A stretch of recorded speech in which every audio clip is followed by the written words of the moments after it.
where you're speaking to the family, okay?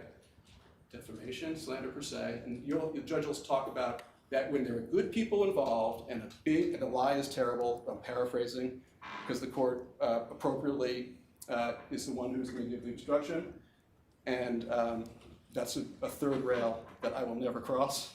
But you'll hear that where you have the Charles Manson type that maybe get like nothing but making a point, you have the super opposite of that, where you have substantial damages when something's done to good people who have good character, right?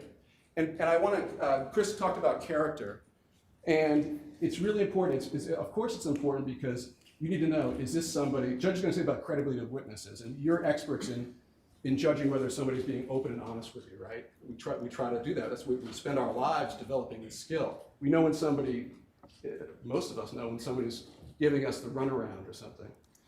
So that's why it's like, here we are. You needed to see that because I knew, Chris knew it, we all knew it, they were going to make this argument, this argument that this is just the Sandy Hook hoax 2.0 in this courtroom. So you needed to judge these people's character, right? And we are part biological, inherited from the characters of our parents, and part self-made, right? Or some combination. And you heard both parts here. Because I knew that this man who represents Alex Jones and is doing the best he can, who was going to come up here and work on your skepticism and cynicism. And I didn't think that that anybody, any human being, could listen to these people like we all heard them and actually still accuse them of being actors who are faking their injuries for political reasons. I didn't think that was possible, that any human being could have experienced what we all experienced and accuse these decent family people of still being actors, and yet that's exactly what defense counsel just did. That's exactly what he did. All right, And let's not talk about defense counsel, just the defense. well, the argument. I don't like the argument. So I don't. The argument is that these good people have come up here and spilled their guts to you, what was, as you know, very difficult, but which you made them comfortable enough to do. And each one of them was actually faking. Because when you accuse somebody of exaggerating their injuries for political purposes, you are accusing them of being a liar. And if you don't want to use the word liar because you want to camouflage what you're saying, you use the word exaggerator. Exaggerating your injuries for political purposes would probably be perjury. So in this case, you guessed it, about these families who have endured, first of all, nobody deserves this.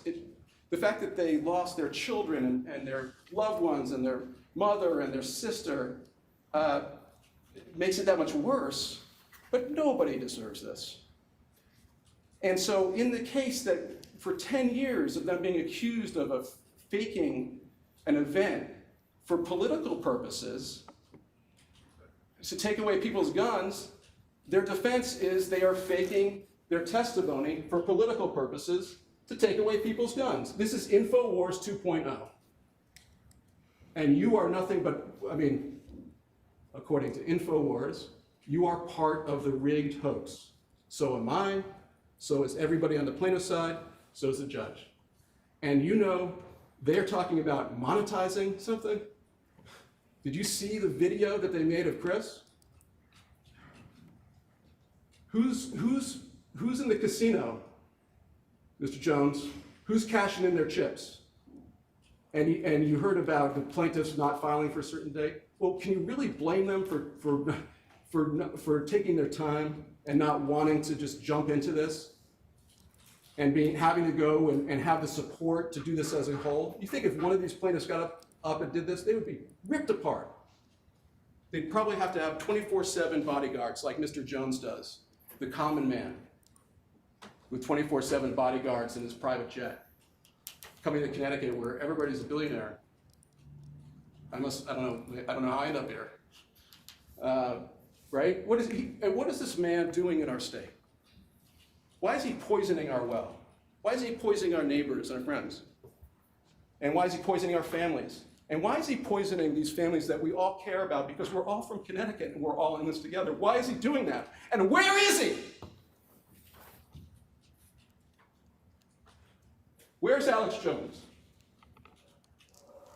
He spent more time outside, you heard, on press conferences, getting publicity and driving site traffic to his site and the steps of this courthouse than he did listening to those families. In fact, he could have spent a second outside at a press conference, and that would be more than he listened to these families and what he did. Did you see him in court once? What a terrible thing not to sit and listen to what you've done, even if you want to defend yourself.